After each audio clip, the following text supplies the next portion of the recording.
کے لے کے جانے کے لیے. شہید بی بی جب اسی شہر کراچی پہنچی تو میں آپ سے پوچھتا ہوں کہ شہید بی بی کی مشن کیا تھی؟ شہید بی بی کا منشور کیا تھی؟ شہید بی بی کا وعدہ کیا تھی؟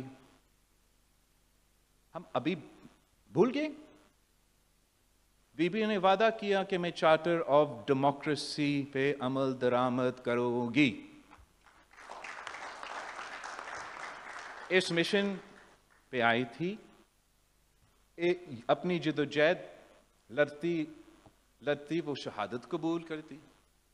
ہم نے 2008 میں اسی چارٹر آف ڈیموکریسی کی وجہ سے 18ویں ترمیم کی صورت میں بہت سی تبدیلیاں لے کر آئے. شہید بی بی کے جو وعدے تھے وہ نبھائے، ان پہ عمل درآمد کیے، جس کے ذریعے اس ملک کی جمہوریت ملا، جس کے ذریعے ہم نے ایک آمر کو بگایا، جس کے ذریعے ہم نے سارے صوبے کو صوبائی خود مختاری دی، اپنے وسائل کے مالک بنائے، NFC ایوارڈ دلوائے، پختونخوا کا نام کیا، etcetera. Benazir income support programme آپ کو معلوم ہے. مگر اسی ڈاکیومنٹ میں جو وعدے ہم سے رہ گئے، جو وعدے ہم ابھی تک ان پہ عمل درآمد نہیں کر سکے، کیا ہمیں بس ان وعدے کو بھولنا چاہیے؟ کیا ہمیں بس اپنے مخالفین کے یہ بات ماننا چاہیے کہ کوئی شخص کسی جیل میں کہہ رہا ہے نہیں، اس کا دل نہیں کرتا، اس کا موڈ نہیں ہے، تو ہم اپنے وعدے، اپنے قائد کے وعدے کو بھول جائیں، ان سے پیچھے ہٹے؟ میرا خیال میں پاکستان پیپلز پارٹی کے کارکن یہ کمپرومائز کرنے کے لیے تیار نہیں. ہم جتنے بھی الیکشنز لڑے ہیں، ہم شہید محترمہ بینظیر بھٹو کے نام پہ لڑتے ہیں.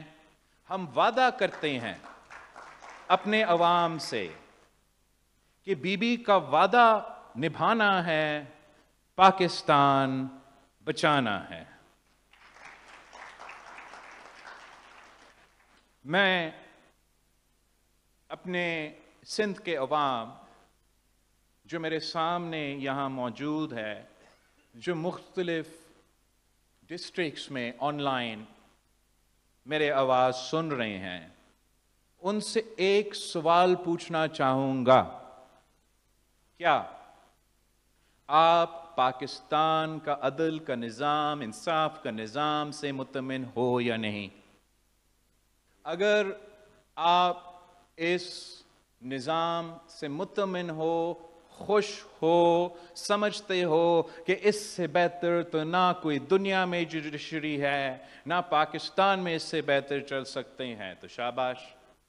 پھر میں نہ ایک الف پہ یا فل سٹاپ کما بھی تبدیل نہیں کرتا ہوں. مگر اگر آپ یہ بات مانتے ہو کہ پاکستان کی جو انصاف کا نظام ہے وہ ٹوٹا ہوا ہے، وہ انصاف کے نظام نہیں، وہ ناانصافی کا نظام ہے، تو پھر شہید محترمہ بینظیر بھٹو نے ہمارا عدالتی کمزوریاں، عدالت کے نظام میں مسائل کا حل بھی بتایا ہے. شہید محترمہ بینظیر بھٹو نے جو چارٹر آف ڈیموکریسی بنائی تھی، اس نے وہ ہمیں راستہ دکھا رہی ہے کہ اگر آپ کو انصاف چاہیے تو آپ کو برابر کی بنیادوں پہ نمائندگی ملنا پڑے گا. اگر آپ کو انصاف چاہیے تو عام عدالت کے ساتھ ساتھ آپ کو ایک مخصوص عدالت چاہیے جس کا صرف یہ کام ہو کہ اس ملک کے عوام کے جمہوری حقوق، بنیادی حقوق، آئینی حقوق کا تحفظ کرے، اور کوئی کام نہ ہو. شہید بی بی نے اپنے سیاسی زندگی میں جو سب کچھ دیکھی اس عدالت کے نظام، اس پورا ایکسپیرینس کے نتیجہ میں شہید بی بی ہمیں یہ راستہ دکھا رہی ہے کہ جب تک